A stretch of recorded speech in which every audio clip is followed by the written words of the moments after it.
guys, and welcome to Odds-On Qualifiers for the World Cup 2022 in UEFA, in the Eurozone. And we are going to analyze the best 10 games of this fifth match day with Daniele Fisichella, of course. How are you, Danny?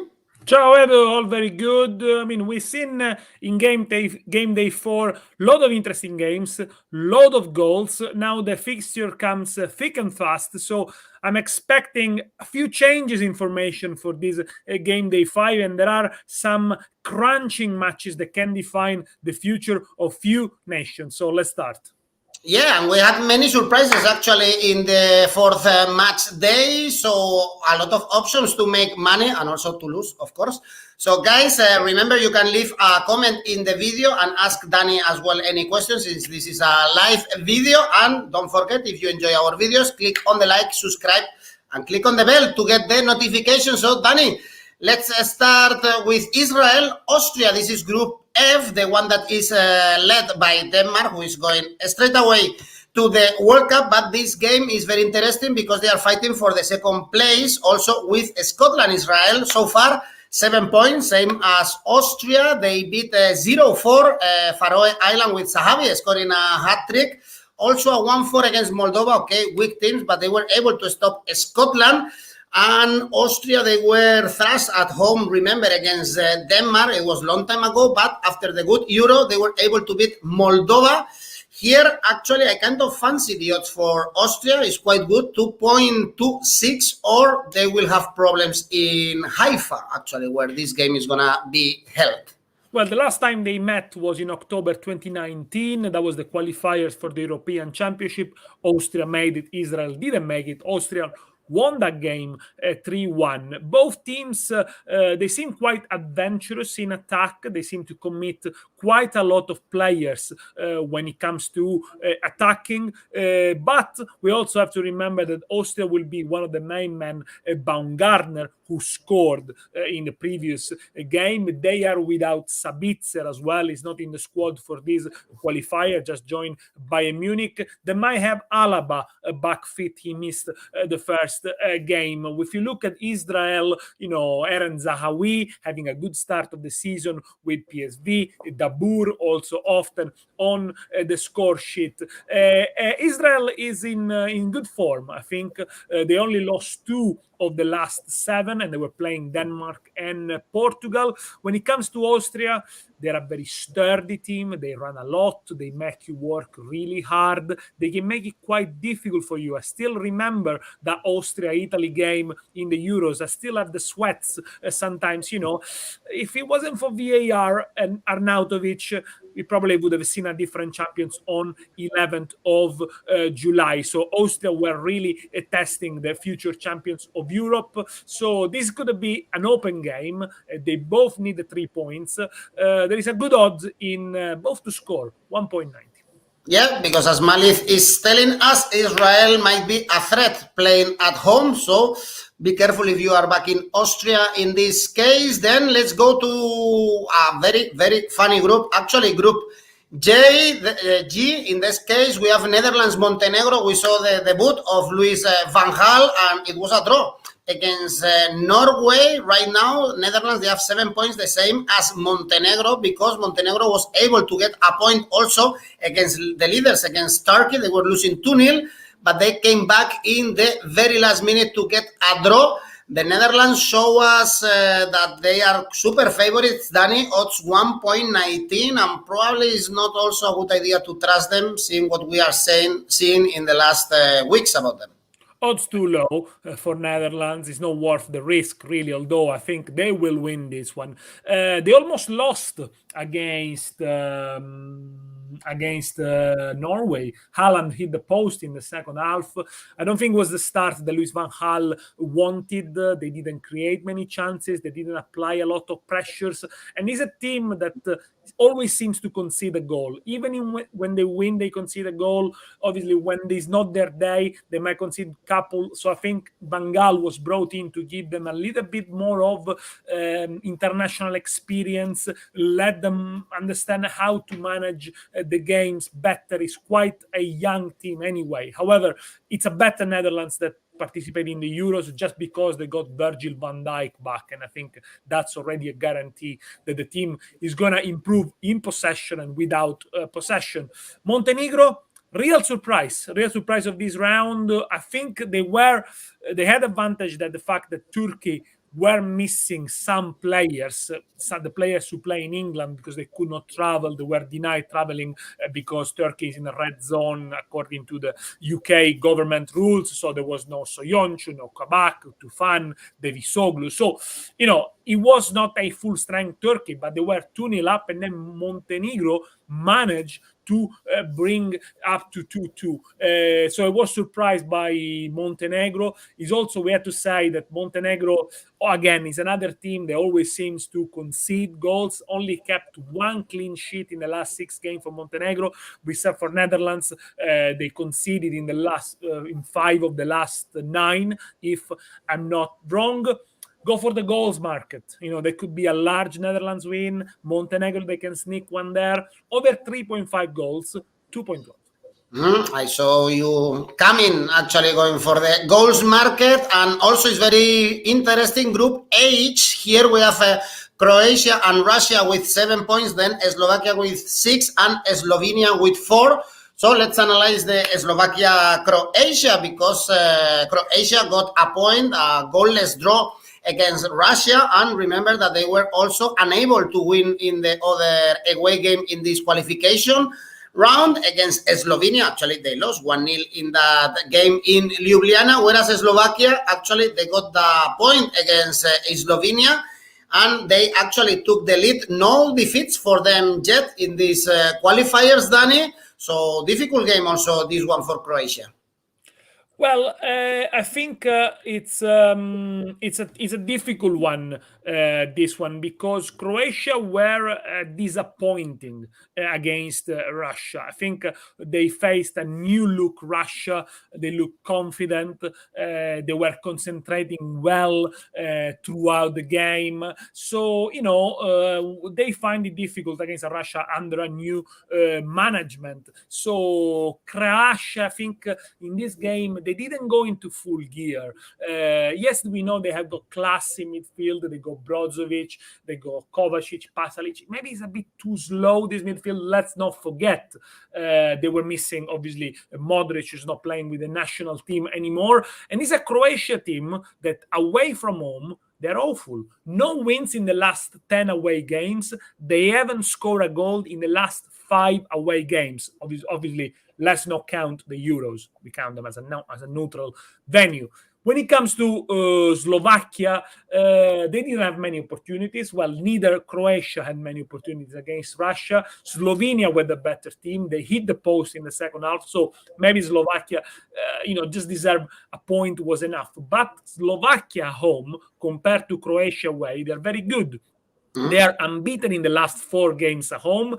However, they only kept 1 clean sheet in 5 games. So both to score could be an option, but I go for a double chance here. I think the home side, there are good odds on the home side. The wins for them in perhaps is too high, too advantageous, but 1x, so either win for Slovakia or draw a full time, that almost doubles your stake, 1.91.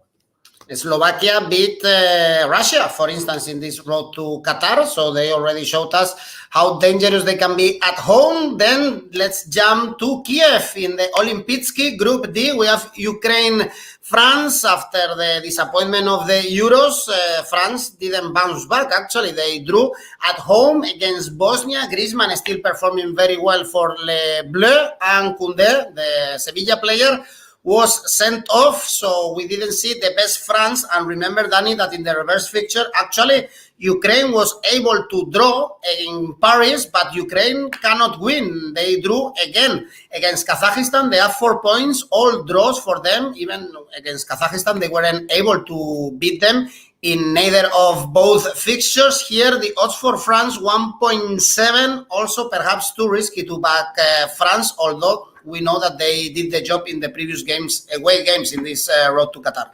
Extremely risky, considering the France we saw at home to Bosnia team that we always said it looks a little bit uninspiring. Maybe it's an old generation of players, yet they took the lead at the Stade de France. They look rusty, France, ponderous at the beginning. They didn't get into full gear until the second half. And I think, if you look at the stats, there is one that is quite concerning for France. They have conceded the opener in 4 consecutive games, and that's the first time that happened under Didier Deschamps. There's a lot of pressure on the France manager, who took the blame for the failure at the Euros, but they looked off pace. There were even some boos in the stadium after and during the game, so perhaps playing away, it could help France in this case.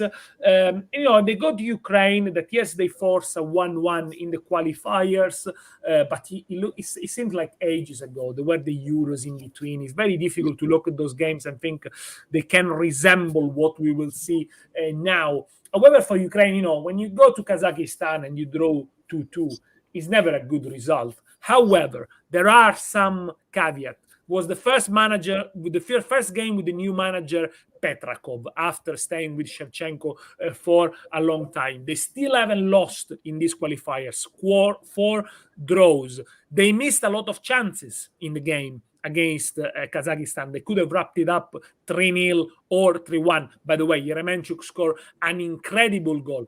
I'm really interested to see how they set up against France, because in the Euros against England, they sat too deeply. They show England too much respect. Before they knew it, they were already chasing the game. So they need to play a little bit more on the front foot if they want to trouble this France, which is not spotless. They got issues, perhaps in all departments.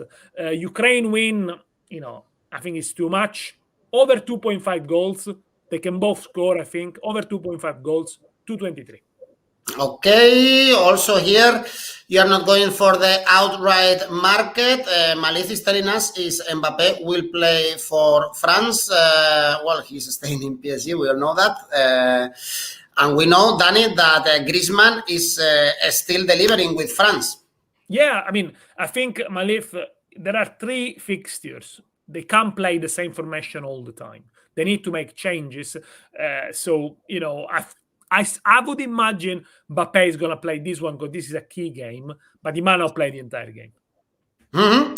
Then let's go to our next fixture, and here I'm going to challenge Danny to find good odds for the following game. Is England-Andorra, and we have Andorra to win 175 odds if someone dares to put their money on that. England, that we were actually not sure, Danny, and sure that they were going to be able to win in Budapest, and in a great second half, they thrashed actually Hungary 0-4. They've won all 4 games in this road to Qatar, 13 goals scored, only 1 conceded. And Andorra, what to say about them? They got a victory against San Marino, 2-0. And I remember actually, probably Southgate is going to change the whole squad because, for instance, Lewandowski got injured against Andorra. So be careful with this kind of games because Bayern Munich lost Lewandowski for the crucial game against PSG because of this fixture, actually, Poland-Andorra. Absolutely. This is going to make changes, at least 6 or 7 changes. And, England, they had some issues in the first half, as we predicted, 1x. So that bet went through. But, they won in a highly impressive fashion. They turned up in the second half. They were ruthless. I think it was a magnificent display in a hostile environment with a hostile crowd. We all know what happened with the racist boos, things that shouldn't take place in a football pitch. But in the second half, if we stick to the football, they were methodical. They picked Hungary apart on the break, and it was always going to be a win after the first goal came in. I think Pickford was only tested in the 80th minutes, and England were really, really good to keep their nerves. I think something has changed with this England team. Before, perhaps they were thinking that they were so superior compared to these nations like Hungary, like Bulgaria, Serbia, Andorra, of course, they didn't need to make effort. But I think now they are turning up. They understand that even for the qualifiers, they need to turn up. And they do it. They have done it consistently in the last 3 or 4 years. Well, for Andorra, a nice trip to Wembley. It's always good to be there and good to remember. Exchange shirts at the end of the game. They won 2-0 against San Marino, as you mentioned. That was the 8th win in the entire history. Very difficult to find valuable odds for this one, so I looked on the Asian handicap, but the Asian handicap didn't convince me, so I'll go in the Asian handicap in the first half, -2 for England. Asian handicap in the first half, that pays 214. So let me explain you. If the first half finished England 2, Andorra 0, you get your money back. If England wins 3-0, 4-0, whatever, in the first half, you're winning 2.14. Obviously, if you only win with 1 goal margin or is a draw, you lost your stake. Good odds, actually. Very creative, Danny, to find some good odds in this England-Andorra. Then let's move on and check the next group. And this one is interesting. Group J, the first game we are going to analyze here is Iceland, North Macedonia. Unfortunately, Iceland, once upon a time, we enjoyed their game, their way of playing, but now they only have 3 points, so for sure they are not going to be in Qatar. They lost 0-2 against Romania in the last game, whereas North Macedonia, Danny, they have 7 points. They drew goalless draw against Armenia, a team that was able to win in Germany, remember, so they still have options. And here actually we have Iceland favorite despite the bad results in the road to Qatar, 2.28. I don't know if you trust North Macedonia actually in Reykjavik.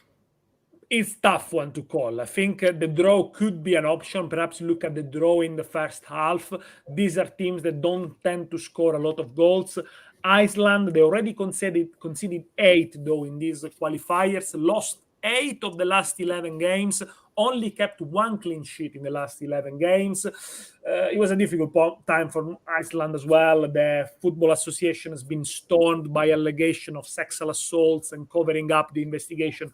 We shouldn't go into this, but it's not the best preparation for this game.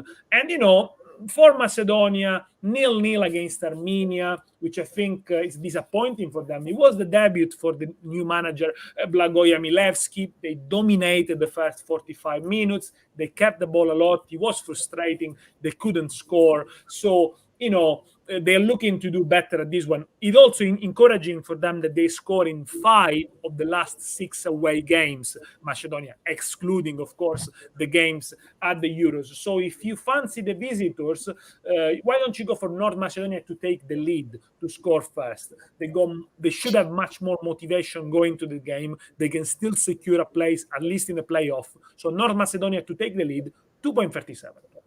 Dina is telling us this game is a draw, so odds 3.6 actually, that this is a very likely result against Iceland and North Macedonia. And also in this group, we are going to talk about the leaders. And we have Germany, Armenia, but the leaders are not Germany, but Armenia, 10 points with Joaquín Caparrós, very... I was going to say old, but experienced coach in Spanish football, especially with Sevilla, and he's doing a great job. Armenia beat Iceland, beat Romania at home. They drew against North Macedonia, as we've spoken. So 10 points for them. And Germany, Danny, first game after Joachim Löw, first game for Hansi Flick, and it was not convincing, of course, only 0-2 victory against Liechtenstein. So now playing at home with their supporters, I guess. All the Germans expect a little bit more because they are not very satisfied with their national teams in the last 2, 3, 4 years. Yeah, I mean, Germany were always going to win that one, but he wasn't convincing. They had over 30 shots on target. They only scored 2 goals. I looked at the Liechtenstein goalkeeper, Buchel. He touched the ball 64 times. 20 times more than any of his teammates outfield. So the ball was always in the Liechtenstein box. They should have scored more. Unfortunately, and this is the fascination with national teams football. You cannot buy players. You need to develop them. And unfortunately, Germany cannot buy a center forward. They just don't have one. They have Timo Werner, who's not a center forward, he's a second striker, or perhaps you play in a 3-5-2 alongside someone like Lukaku. Oh, by the way, Chelsea, of course, bought him. Because they otherwise you can't create the sort of presence up front and having to apply more pressure. And obviously you're gonna win these games. I'm sure perhaps they're gonna win against Armenia as well. But when it comes to the big time, they need to find something else. They have a lot of quality in midfield. The defense with Nicolas Sule still doesn't convince me too much. And they play an Armenia team, managed by Caparros, as you mentioned, 0-0 with Macedonia. They basically play on the counter all game, typical Caparros. So they're gonna go to Germany, and they found a great odd for the leaders for Armenia for this game. Armenia Asian handicap +3, 1.93. Again, little explainer. If Germany wins 3-0, you get your stake back. If Germany wins 3-1, you're winning 1.93. Go for it. It's not easy to thrash a team managed by Joaquin Caparros. What a manager, always chewing gum. Then we go for the next game, Group E. Belgium, Czech Republic, very good one. This game, Belgium with 10 points. They thrashed Estonia. They still have a lot of firepower up front. 2-5, you mentioned Dani Lukaku scoring for Chelsea when he arrived, scoring also for Belgium. A brace in this case, but in the reverse fixture, be careful because Czech Republic was able to stop Belgium. It was a 1-1 result in Prague, and Czech Republic, they got a victory 1-0 against Belarus, but still they are fighting for the second position because they lost against Wales 1-0. So even if they lose this game against Belgium, it's not taken for granted that they are going to finish second in this group. No, absolutely. And this is a tough game for Czech Republic, a team that, yes, is exciting going forward when they are in full strength. For this game that they just won against Belarus, they were missing a lot of starters. They had to resort to the old 31-year-old Doležar from Jablonec playing a front. Schick was suspended. He's going to be back for this one. They only kept 3 clean sheets, Czech Republic, in the last 15 games, including the Euros. And, they're a compact team, solid. They can often outmaneuver you. Is a very slow build-up to free up somebody for a cross or a shot. Very physical team. They're going to play a Belgian team that usually in qualifiers, they are ruthless, especially at home. They build up the first position in the FIFA ranking in the last couple of years thanks to the qualifiers to the Euros and to the World Cup. Against Estonia, they conceded 2 goals. That's disappointing. Still, I'm not sure that back 3 with Denayer, Boyata, and Alderweireld, there is something missing there, I think. Again, the beauty of international football, you cannot buy a center forward for 80 million. Hazardo was inspired, so at least he showed us what he can do, but he needs to step up. He needs to do more. Interesting that Han Venaken of Bruges started the game. He also scored, so Martinez tried to bring in more talent because the golden generation of Belgium hasn't delivered in these years. The good news for Belgium is they always score. They scored 17 goals so far in this qualifying campaign, more than anybody. So against a Czech Republic that tends to concede and can nick a goal here and there, but they might not. It could be a goal fest. It could be a lot of goals. Over 2.5 goals, 1.90, I think is quite safe. And then Hazard, maybe one day he also starts playing good for the club who is paying his salary, but this is still to be seen. We are analyzing the UEFA World Cup qualifiers, but Thomas is asking us for the South America show, and we have Brazil-Argentina.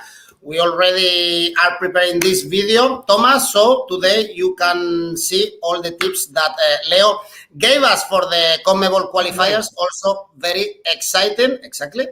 And then, Dani, we still have 2 more games to analyze in the UEFA qualifiers. Let's start with Spain, Georgia, Group B. Oh my God, we are in trouble now. 7 points Spain, 2 points behind Sweden with 1 game more because Luis Enrique's men lost against Sweden 2-1 despite taking the lead. So actually Spain is really struggling in these qualifiers with the draw against Greece, also suffering to beat Georgia or Kosovo. And Georgia, only 1 point, Danny, for sure. They lost even to Kosovo 0-1 at home. Here, Spain is so favorite, 1.12, but seeing the problems that Spain is having scoring and how Georgia, actually, they've never been thrashed, probably is not wise to go for the Asian handicap for Spain because it's something that we are not seeing, actually, in these qualifiers. Spain lost against Sweden the first World Cup qualifiers after 66 games. The last time was in 1993 against Israel? Denmark. A Spain that looked closer, no, not really close enough. A Spain that looked confused against Sweden, I think it's fair to say. Lack of ideas. Some people say in the Spanish press today, I've been reading that the dream of the Euro is over. It was like being awakened from a dream that you could dominate European football by playing this possession football, attacking football, Luis Enrique. Well, the frailties at the back have shown lots of problems, especially in the center defense. Garcia and Laporte, they had a torrid time dealing with Isaac and Kulusevski.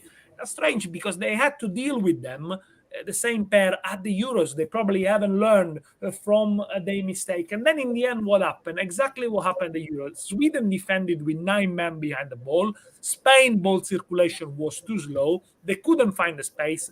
They end up losing, and now they are in trouble. They could go to the playoff for Qatar 2022. However, as I said, they normally don't lose 2 games in a row. I mean, I don't think they're going to lose this one. As you can see, the odds for Georgia are extremely high. In the reverse fixture, Spain won 2-1. So be ambitious. Go 1 goal up, over 3.5 goals. That pays 223.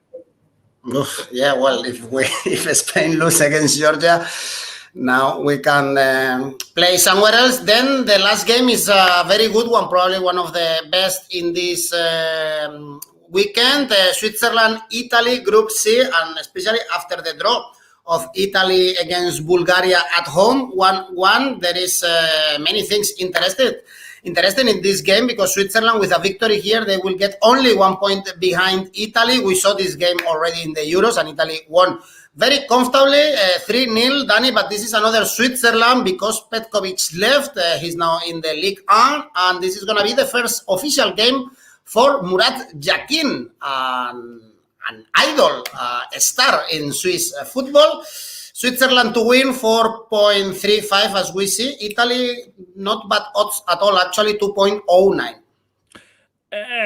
Tight to call, I think, because after a big win in summer for Italy, there is usually a little bit of hangover in terms of result. It happened in 2006, it happened in 1982, if you're old enough to remember.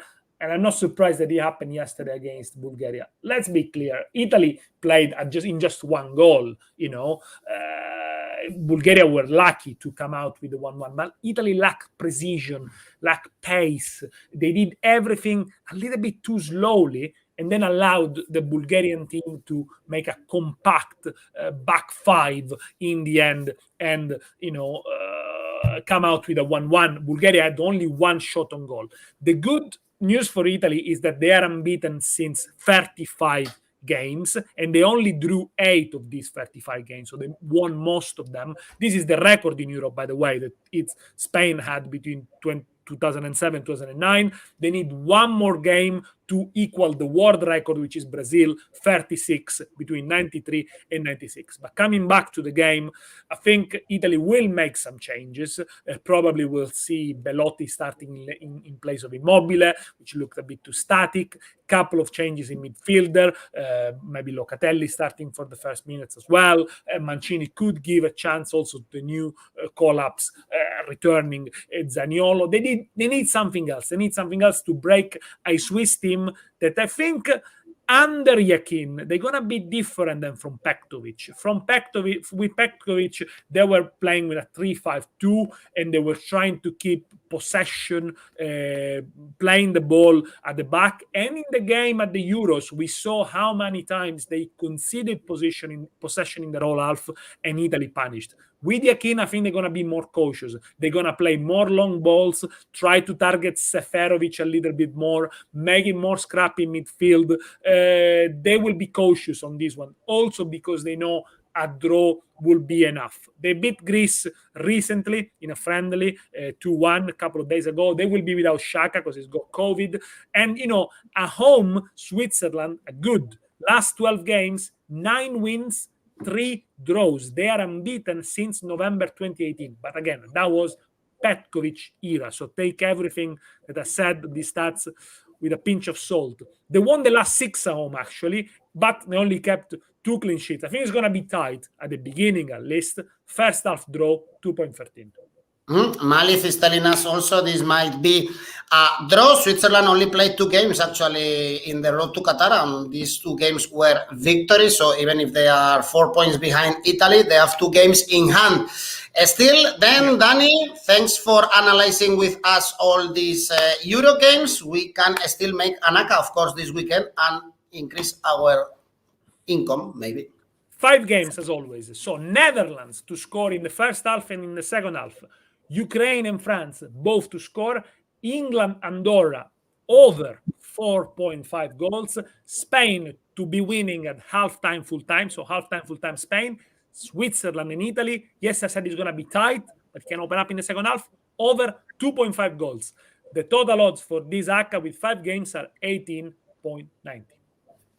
Thanks, Danny. We will write down, of course, in the description of this video, your ACCA. Thanks, everyone, also for watching. And you can still leave a comment in the video telling us your tips. And, of course, if you enjoy our videos, support us and click on the like, subscribe, and click on the bell to get notifications. Danny, thanks again, and see you Monday. We have more Euro games for this international break. Still a lot to enjoy. Thank you. Thanks, everyone. Thanks for